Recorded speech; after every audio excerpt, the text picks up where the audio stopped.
So we have the presentation here.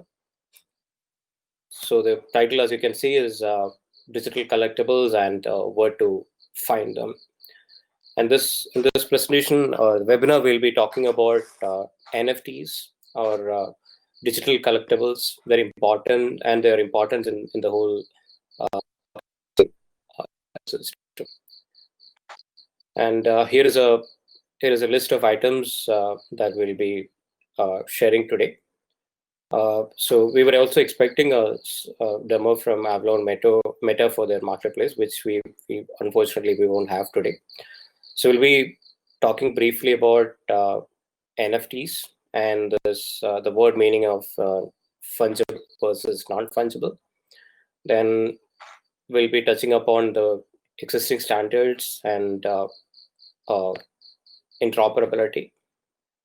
And we will be discussing about our NFT DEX, or simply the marketplace.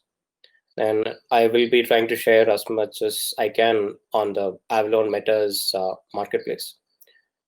And a few words about the future plans or what we can do with the NFTs going forward. And I'll also try to get into a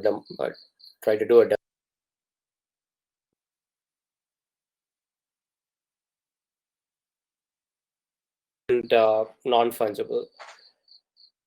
So fungible means anything that is interchangeable. For example, a coin, like coin in any nation, they are easily interchangeable, and they may not have a mandatory unique identifier. Now, currency is another example, which I think will again fall into the fungible category, even though they have unique identifiers. Now, non-fungible ones are they're still transferable, just like these gold ornaments that you can see on the screen. In the case of the gold ornaments, they may not have a unique identifier imprinted on them unless there is some standard verification has been done.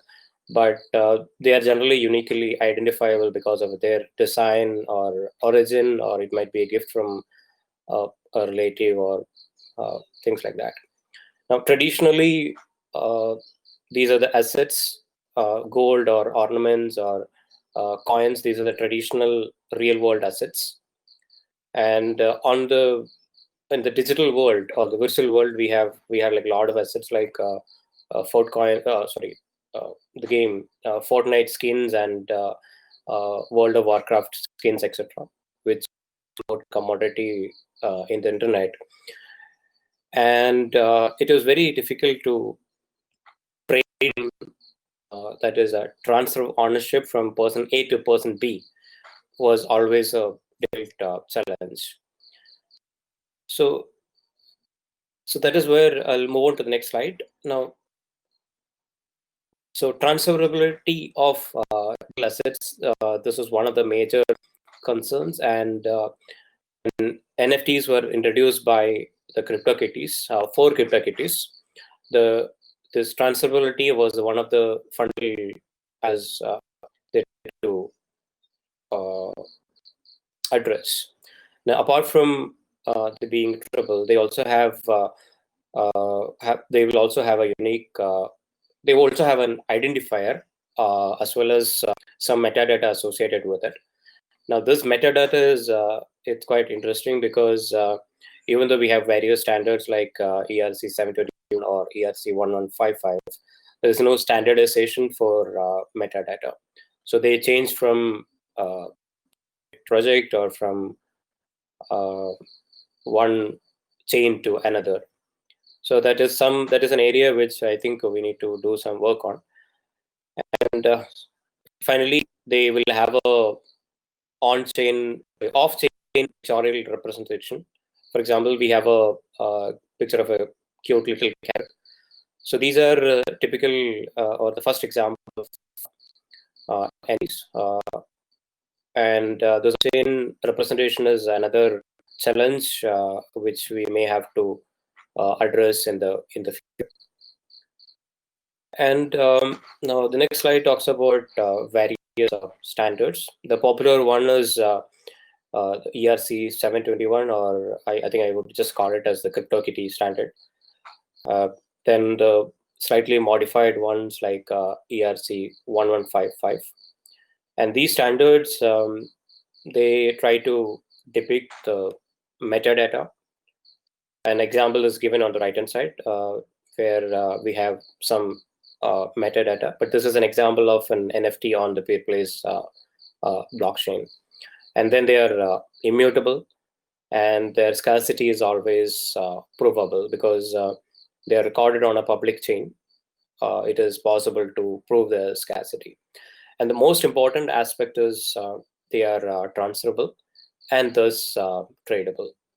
Now we have some interesting cases where we are also doing non-transferable uh, NFTs, for which we'll talk about a little later. So, and in the next slide, we'll talk about differences between the popular standards, which are ERC1 and ERC 1155. So ERC 721, the first standard, which is not exactly a standard, but a set of guidelines put forth on the Ethereum blockchain. They give importance to the transferability as well as the ownership.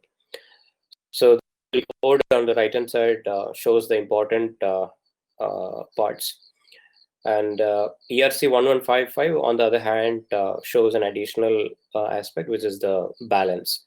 Now, ERC 1155 is not used for unique assets. When I say unique, that is just the unique identifier or the unique ID.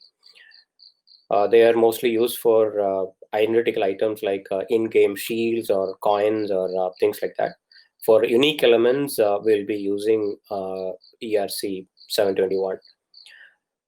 Now, with respect to Peerplace, we are using these two standards. I'll talk about that in one of the upcoming slides. Checking whether are there any questions. Oh yeah, I can.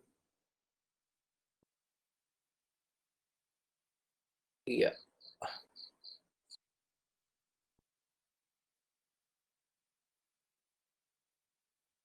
Now this slide, slide number 8. Here we are talking about. Here we are showing a screenshot of the NFT get all tokens command, where we are listing all the existing tokens on a Peerplace testnet. So as we can see here, we have a unique ID. You have the ownership, and you have a token URI, where we have a pictorial representation of a particular token. Now this is very similar to what ERC 721 does, and our current implementation, which is primarily will be primarily used by Avron Meta, that is in this particular implementation, we are exposing an ERC 721 compatible implementation. And when I say compatible, it is not 100% compatible. We have a metadata similar to what most ERC 721 tokens has, as well as the API endpoints. Now, it is also possible to make them 100% interoperable. What we'll have to do is we'll have to bring in some application level code which translates the Graphene API endpoints to the ERC 721 or Ethereum endpoints. Now, we have tried to make it as compatible to ERC 721 as possible. And if there is interest, we can also extend it to have additional features like having a, when I say additional features, bring in a intermediate layer which will expose 100% compatible Ethereum compatible APIs. And we also have a unique NFT, which is which is not ERC 721 compatible because it's absolutely not transferable. It is immutable, and you can trace it, and all the other features are there. But once a particular this new type of token is given to a peer-place user, this will always be associated with the user. Now we are also working on the lottery feature, or which is a recreation of or redesign of our 50/50. So in here also we are using NFTs. We are more like we are following the ERC 1155 specification. So here the idea is that anybody who purchases a lottery will be given a token, which can, and the issuer can decide whether it should be a uniquely collectible item or not. If it is a uniquely collectible item, once the draw or the lottery is over, the items will still be there on the chain, and eventually we can also have them listed on our on-chain marketplace. So on the replay option, we have two types of actually three types of NFTs. One which are non-transferable and transferable, compliant to ERC 721 as well as ERC 1155. The third we have is we have a market.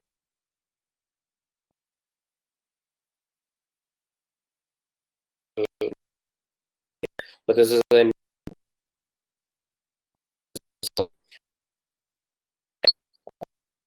this is 100% on the where we can place bids and expiries again. Small screenshot where we can show where we can see the NFTs as well as their pricing, and people can place simply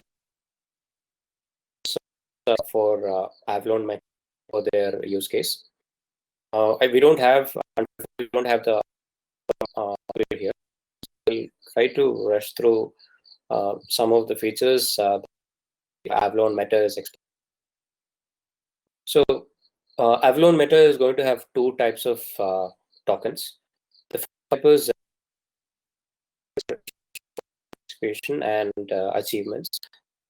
It could be as simple as attending a webinar or completion of a course, and they will be sellable on the marketplace.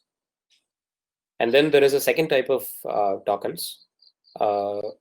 These are these tokens will not be transferable. The reasoning being they will act like digital certificates or digital degree certificates for completion of certain courses.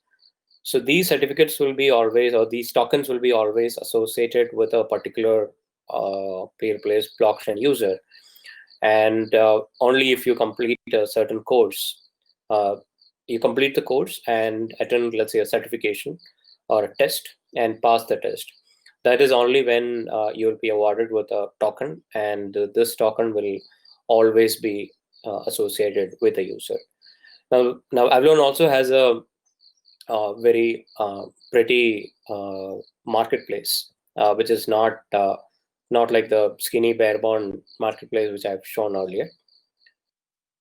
So this is expected to bring in a lot of new transactions onto the chain, because Avalon already has a very large number of users, and issuing the digital certificates and collectibles for achievements is expected to increase our transactions and usage of the NFT feature as a whole. So this is some of the inherent features that we have, as well as a discussion on the generics of NFTs. Let me just see whether there are any questions or discussions.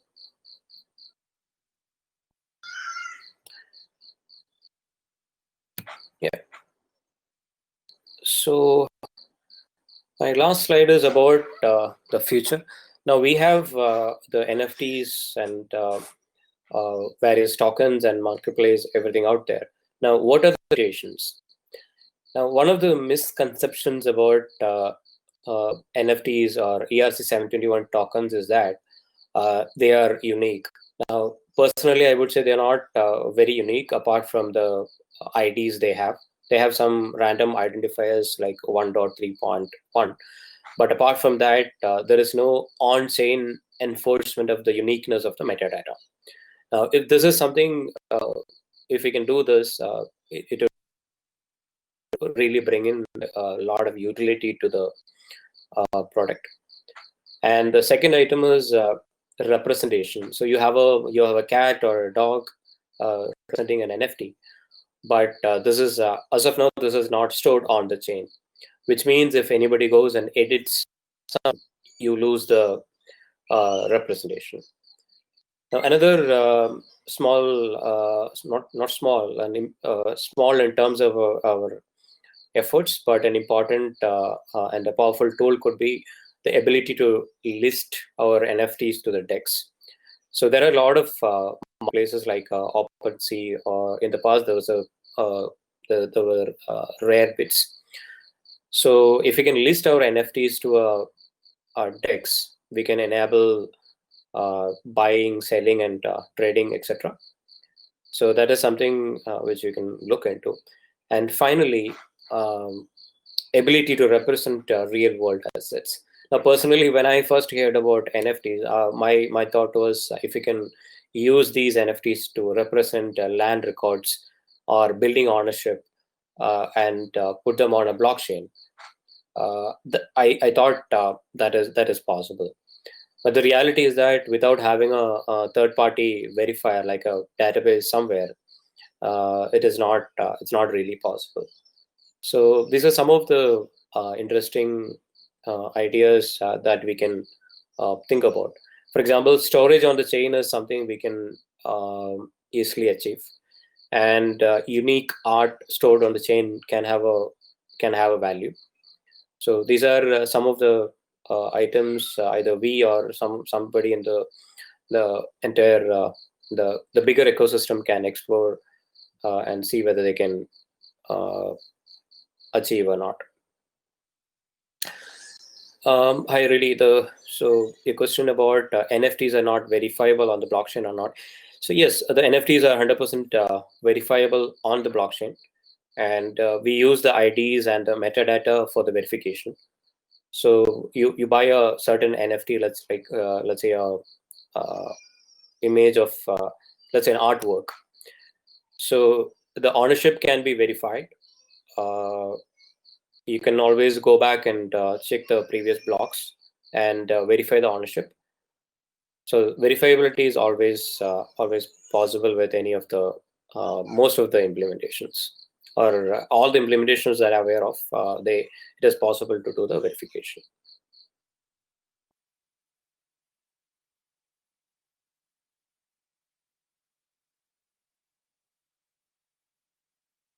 I'll try to show a small demo as well.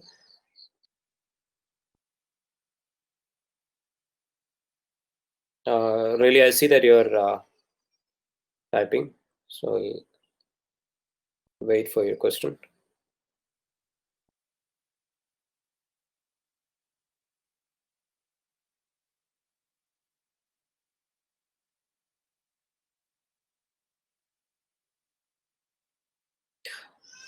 Well, they're not editable. They are immutable, so it's impossible to edit them.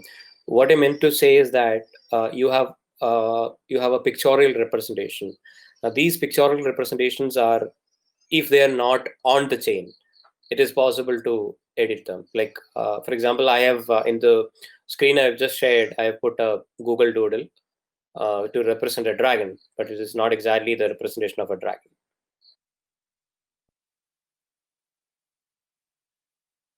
So I have a small demo app here where I can show the creation of an NFT. I'm not going to use the CLI because my connection may go down. So there we have a small UI, which is a front end to the which is a front end which we can use instead of the cumbersome CLI. So I can try to create a NFT by the name of Dragon, and maybe I'll just make it Singer. I have a Google Doodle with an image of a singer. I'm not exactly sure who it is.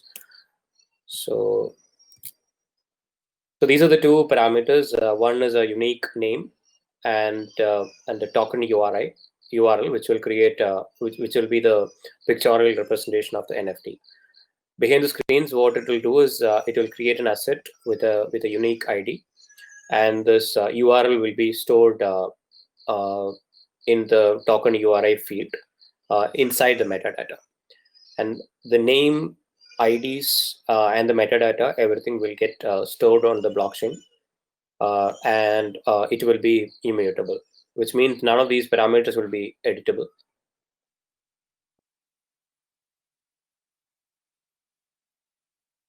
Okay, NFT got created successfully.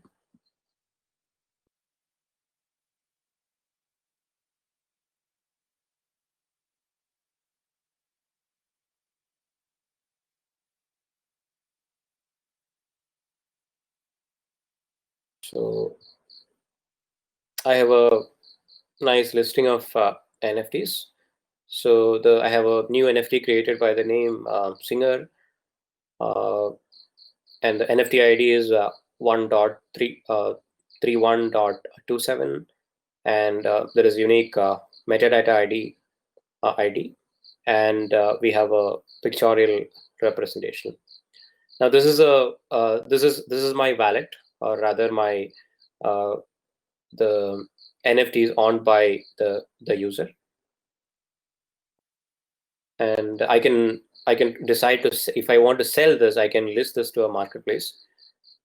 So I selected the item Singer, and I've listed it to the marketplace. I can put a main price and a maximum price. I'll just put 10 for both. Create listing. So now I have a listing in the marketplace. Okay, I think it is 1 point, the last one, 27. Yeah. So you have this is the small UI showing the marketplace, and you have the Singer NFT available there, and you can place your bids there. So I'll put a bid. Now I can put only 10. Oh, I'm the owner, so I can't bid, but I can try to place a bid on something else. 401.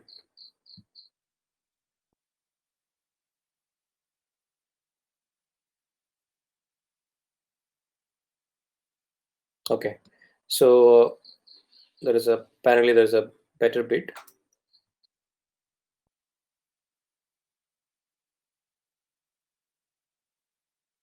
Okay, I don't have a balance. So this is these are the messages from the blockchain. So this is a simple representation of how demonstration of how the marketplace and the bids work.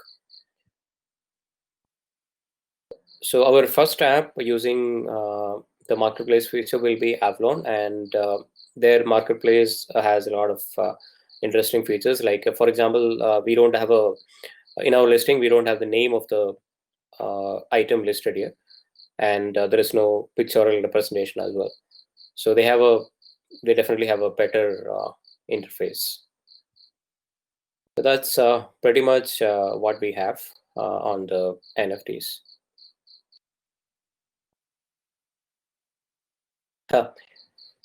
Yeah, I don't have enough balance to buy that. So is there any questions that anybody has?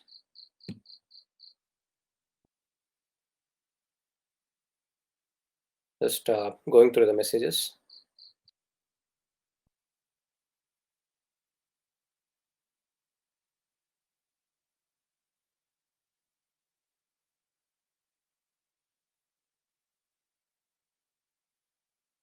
Yeah, I think I was just reading about the message on the Apple NFT. I think this is quite easy to address if we have a on-chain storage as well as a mechanism to identify the image which was sold in the first place. For example, I don't understand how you can sell an unique artwork unless there is a mechanism to uniquely identify it. It's quite easy to identify an artwork uniquely by embedding some metadata into it. So I think we should be exploring ideas like that.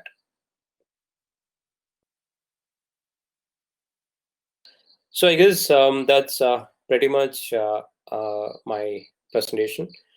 And Corey wanted me to share our new Discord. Discord. Let me just try to find it.